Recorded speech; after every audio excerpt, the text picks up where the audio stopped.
श्रीनीव करौरी बाबा शरणम YouTube channel में मैं शैलेंद्र सक्सेना आपका हार्दिक स्वागत करता हूं। परम पूज्य गुरुदेव श्रीनीव करौरी बाबा जी महाराज के अमृत रूपी लीला वर्णन के प्रयास को आपकी मिली सराहना और हौसला वर्धन के लिए मैं बहुत बहुत शुक्रगुजार हूं।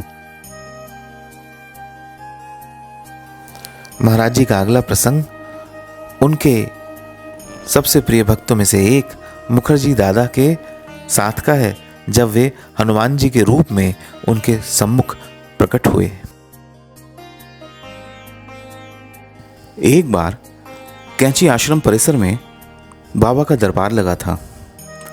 उपस्थित भक्तों में उमू ग्राम के श्री शिव गोपाल तिवारी भी थे। आप उन्नाव के जमींदार और उत्तर प्रदेश विधानसभा के सदस्य भी थे। बाबा ने तिवारी जी से रामायण सुनाने को कहा। तिवारी जी ने पूछा, कहां से पाठ आरंभ किया जाए?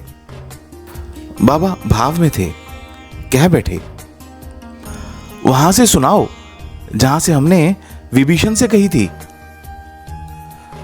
इस प्रकार बाबा अपना वास्तविक परिचय दे बैठे। तिवारी जी ने जैसे ही सुनहु विभीषण प्रभु की रीति करें सदा सेवक पर प्रीति से पाठ आरंभ किया, बाबा भावावेश में आने लगे।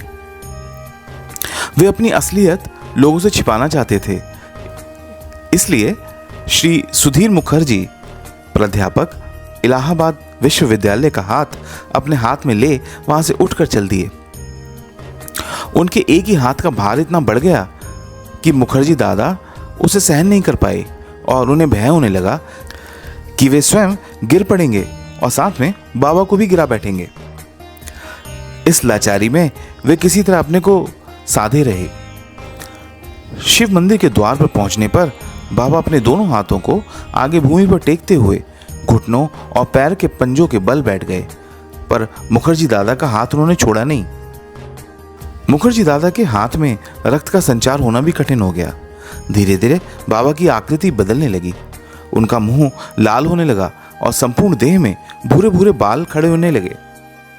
मुखर्जी दादा अत्यधिक भयभीत हो चले और बड़े प्रयत्न से आप अपना हाथ छुड़ाकर जंगल की ओर भाग गए। वे कुछ घंटे वहां अचेत पड़े रहे। बाबा श्री हनुमान के रूप में आ चुके थे। वे भी कैंची से भाग गए। कैंची में सर्वत्र उनकी खोज होती रही, पर कहीं भी उनका पता नहीं चला।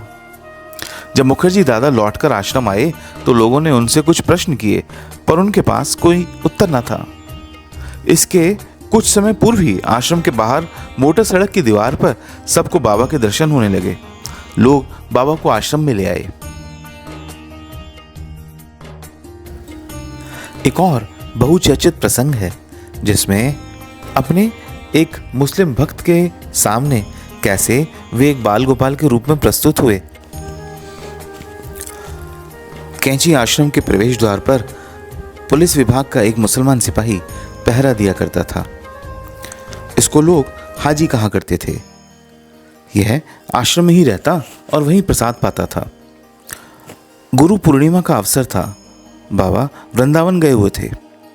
उपराष्ट्रपति स्वर्गीय गोपाल स्वरूप पाठक नैनीताल आए हुए थे और बाबा के दर्शनों के लिए कैंची आना चाहते थे। बाबा की अनुपस्थिति में उन्होंने मंदिरों के ही दर्शन का विचार किया था। निश्चित तिथि के प्रातःकाल रवि प्रकाश पांडे उर्फ राजीदा उनके स्वागत के लिए प्रवेश द्वार पर उनकी प्रतीक्षा कर रहे थे और वहीं हाजी भी अपनी ड्यूटी में तैनात थे। कुछ समय तक दोनों मौन खड़े रहे। एकाएक हाजी ने राजीदा से कहा, पंडित जी, देवता इन मंदिरों में नहीं बाबा में हैं और हम तो उनके ही गुलाम हैं। राजीदा मन ही मन बाबा पर उसकी इस प्रगाढ़ आस्था को सराहना करते रहे और चुपचाप उसकी बातें सुनते रहे।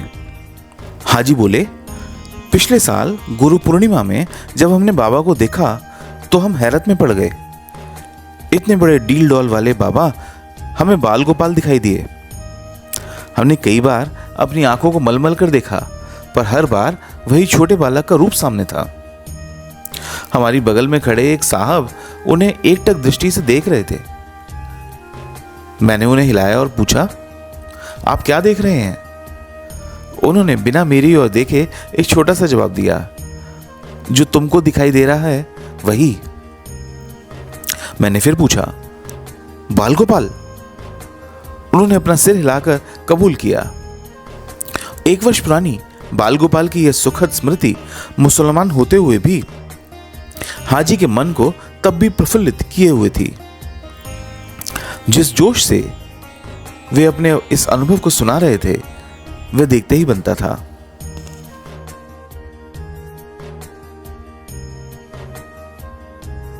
भगवान श्री राम के रूप में कैसे महाराज जी ने अपने एक अनन्य भक्त को दर्शन दिए, यह प्रसंग आपके सम्मुख प्रस्तुत है। नैनीताल के भीमताल में स्थित राजकीय नॉर्मल स्कूल के प्रधानाचार्य श्री देवीदत्त जोशी बाबा जी के दर्शनों के लिए हनुमानगढ़ जाया करते थे। एक दिन प्रातःकाल जब आप हनुमानगढ़ में सीढ़ियों से ऊपर जा रहे थे, उसी समय बाबा उन सीढ़ियों से नीचे आ रहे थे। आपकी दृष्टि जो ही बाबा पर पड़ी, आप चकरा गए। आपको बाबा नहीं, साक्षात धनुर्धारी राम दिखाई दिए। कुछ ही क्षणों में यह दृश्य बदल गया और आपको मुस्कुराते हुए बाबा के दर्शन हुए। इस घटना से आप अत्यधिक प्रभावित हो उठे और चिल्ला चिल्लाकर बाबा से कहने लगे, मुझे अब असलियत का पता चल गया है, आप वास्तव में राम हो। अब मैं ये रहस्य सबको बताऊंगा। बाबा अपनी अंगुली होठों पर लगाकर उनको चुप रहने का संकेत करते रहे, पर उन्होंने माना नहीं और चिल्लाते रहे। इस घटना के बाद से जोशी जी की सांसारिक जकड़न छूट गई। उनमें एक ऐसी विरक्ति और मस्ती छा गई कि लोक दृष्टि में वो विक्षिप्त समझे गए और इस कारण आपको मानसिक रोगों के अस्पताल में भी भेजा गया। जोशी जी अच्छे संगीतज्ञ थे, बाबा को सुंदर भजन सुनाते रहते थे। ऐसी मानसिक स्थिति में भी राग और ताल की बंदिश का पूर्ण निर्वाह करते हुए आप स्वतंत्रता से गाया करते थे।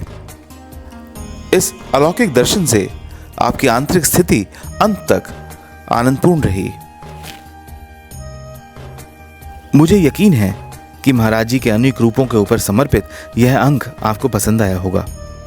कृपया इस वीडियो को लाइक और शेयर करें ताकि यह दूसरे गुरु प्रेमी भक्तों तक पहुंच सके। परम पूज्य गुरुदेव श्री नीव कोरारी बाबा जी महाराज के ऊपर इसी तरह आधारित सभी वीडियोस आपको तुरंत पहुंच सकें, इसलिए हमारे YouTube चैनल श्री नीव कोरारी बाबा शरणम को अवश्य सब्सक्राइब करें। जय महाराज जी।